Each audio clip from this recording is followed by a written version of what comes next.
भगवान कृष्ण ने अर्जुन को युद्ध के मैदान में जो बातें सिखाईं वे आज भी भगवत गीता के रूप में हमें राह दिखाती हैं। उन उपदेशों का निचोड़ यही है कि भगवान या हमारी अंदर की शक्ति हमेशा हमारे साथ रहती है, हमें बस उसे महसूस करना होता है। 1. अपना काम पूरी ईमानदारी से करो, फल की चिंता मत करो। कृष्ण ने अर्जुन को समझाया कि यह उनका फर्ज है, उनका क्षत्रिय धर्म है कि वो लड़ाई लड़ें। अर्जुन अपने ही रिश्तेदारों के खिलाफ हथियार उठाने से हिचक रहे थे।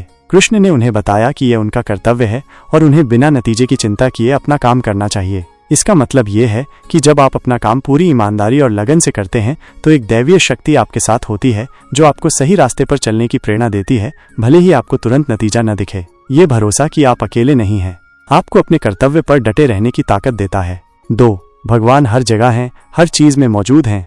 कृष्ण ने अर्जुन को समझाया कि वे सिर्फ रथ चलाने वाले सारथी नहीं हैं, बल्कि वे भगवान का ही रूप हैं और हर जगह मौजूद हैं। उन्होंने कई तरीकों से बताया कि वे इस पूरी दुनिया के हर हिस्से में हैं। इसका मतलब ये है कि कृष्ण सिर्फ बाहर से ही नहीं बल्कि हमारे अंदर भी रहते हैं, हमारी हर चीज में मदद करते हैं। मैं तुम्हारे साथ हूँ का मतलब यहाँ ये है कि आपकी हर सांस, आपकी हर ऊर्जा, आपके वजूद का हर हिस्सा भगवान की ही चेतना है।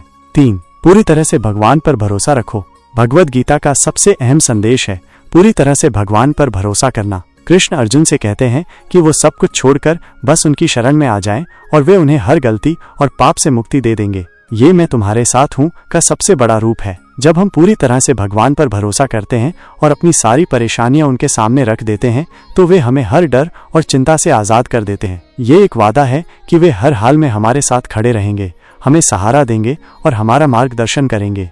4. ध्यान और योग से अपने भीतर जुड़ो। कृष्ण ने अर्जुन को योग और ध्यान के बारे में बताया जिससे इंसान अपने अंदर ही भगवान से जुड़ सकता है। ये तरीका हमें बाहर की मदद पर निर्भर रहने के बजाय अपनी अंदर की शक्ति को जगाने में मदद करता है। जब हम शांत मन से अपने अंदर देखते हैं तो हमें उस दिव्य शक्ति का एहसास होता है जो हमेशा हमारे साथ है। मैं तुम्हारे साथ हूँ का मतलब ये भी है कि वो शक्ति हमारे अंदर ही रहती है, हमें बस उसे ढूंढना और उससे जुड़ना है। यही हमारे मन की शांति और स्थिरता का स्रोत है।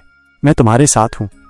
आज के समय में इसकी अहमियत, आज की भागदौड़ भरी और मुश्किल जिंदगी में भी मैं तुम्हारे साथ हूँ का ये एहसास उतना ही खास है। ये हमें सिखाता है डर पर काबू पाना। जब हम जानते हैं कि कोई शक्ति हमारे साथ है तो हम अकेलेपन और डर से आज़ाद हो जाते हैं। ये हमें मुश्किलों का सामना करने की हिम्मत देता है। आत्मविश्वास बढ़ाना, ये भरोसा कि हमें कोई सहारा दे रहा है हमारा आत्मविश्वास बढ़ाता है। हम अपने सपनों की ओर और ज्यादा लगन और मेहनत से बढ़ सकते हैं। सकारात्मक सोच रखना, ये हमें जिंदगी के प्रति एक सकारात्मक सोच बनाए रखने में मदद करता है, ये जानते हुए कि हर मुश्किल के बाद एक समाधान होता है। दूसरों से जुड़ना, ये सिर्फ भगवान से जुड़ने की बात नहीं है बल्कि ये हमें अपने आसपास के लोगों के साथ भी गहरे और अच्छे रिश्ते बनाने की प्रेरणा देता है। जब हम दूसरों से कहते हैं मैं तुम्हारे साथ हूँ तो हम उन्हें सहारा और भरोसा देते हैं। आखिर में भगवान कृष्ण के उपदेशों में मैं तुम्हारे साथ हूँ का संदेश सिर्फ एक बात नहीं बल्कि एक गहरा आध्यात्मिक सच है। ये हमें अपने कर्तव्य निभाने, भगवान के हर जगह मौजूद होने को समझने, पूरी तरह से उन पर भरोसा करने और अपने अंदर उस दिव्य शक्ति को खोजने के लिए प्रेरित करता है जो हमेशा हमारे साथ है। ये विश्वास हमें जिंदगी के हर सफर में सहारा देता है और हमें शांति, ताकत और संतोष देता है।